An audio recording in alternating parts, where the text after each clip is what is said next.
So recently, Nintendo actually shut down a very popular emulator due to what they claimed was piracy. And while piracy was definitely part of it, people who just legitimately loved the Nintendo games and wanted to play them on hardware that is not nearly 9 years old at this point, being the Nintendo Switch, they would actually use Yuzu. So they got really upset when Nintendo started cracking down on this because, yes, people used it for piracy, but legitimately a lot of the people, probably even most of the people arguably, were using Yuzu simply just to play the games they love on better hardware to get better frames per second, better quality, a better experience overall. I mean, the Nintendo Switch is one of the oldest consoles out right now that's still considered a current gen console. It is literally a console that has been out, well, it's been using a chip. I believe it's almost 9 years old now. The console actually came out 8 years ago now, but the chip was already an older chip when it came out. And so we've had a lot of handheld PCs come out, like the Legion Go. I just got that video about that coming soon. It's really powerful. I can play Black Ops Zombies. I lower the settings, I can get like 80 to 100 FPS at some point. Like, Nintendo is like the worst handheld you could have now. So it makes sense why people would use better hardware to download their games and play them. So, but anyways, they shut that down because it could get used for piracy.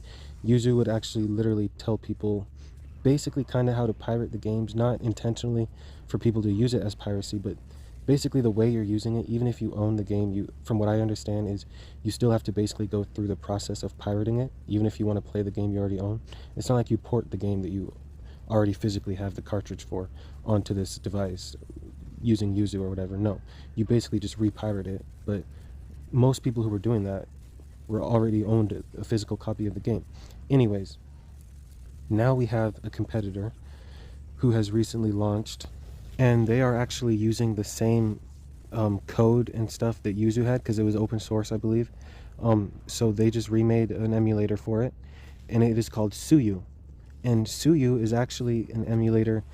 They've done this right. They don't have a Patreon like Yuzu did. That's another thing Nintendo was pretty mad about, because I believe for Yuzu only like a few people actually worked on it, and that Patreon account was getting like $50,000 a month. So I mean, just imagine being a normal casual person. You got two friends or two or three friends or however many people worked on Yuzu. Not a big large group of people.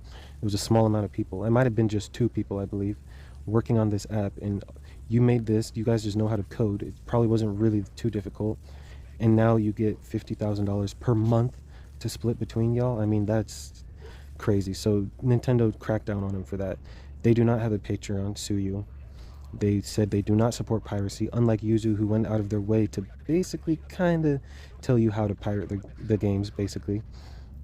And so this, if that's the legal basis of Yuzu being shut down, not technically, but Nintendo can't shut Suyu down for the same reasons, because even though it's doing the exact same thing as Yuzu, they've went about it a more proper way. So this is exciting. If you're excited about it, I believe the beta is releasing soon. I don't think this is out yet, but if it is, I mean, just look it up. You'll be able to find it, and it's pretty exciting. You can basically have Yuzu back. It's literally going to be the same thing. It's obviously going to be a little different because allegedly someone else made it. I mean, honestly, the same people could have just made it again. I would have done that, but that's aside the point, right? And basically all we have to do is just hope Nintendo stops being so greedy, and also hope that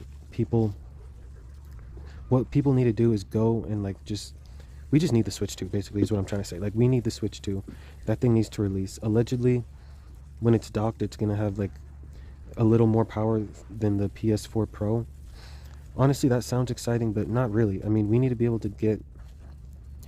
It should be, like, more powerful, since it's going to be newer, than, like, a Legion Go or an ROG Ally.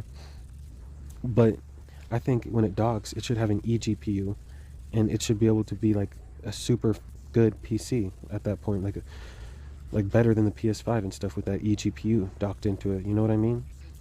I made a whole video on that. You can watch it here if you're interested. I have a really cool idea with that, but I guess that's not what this is about.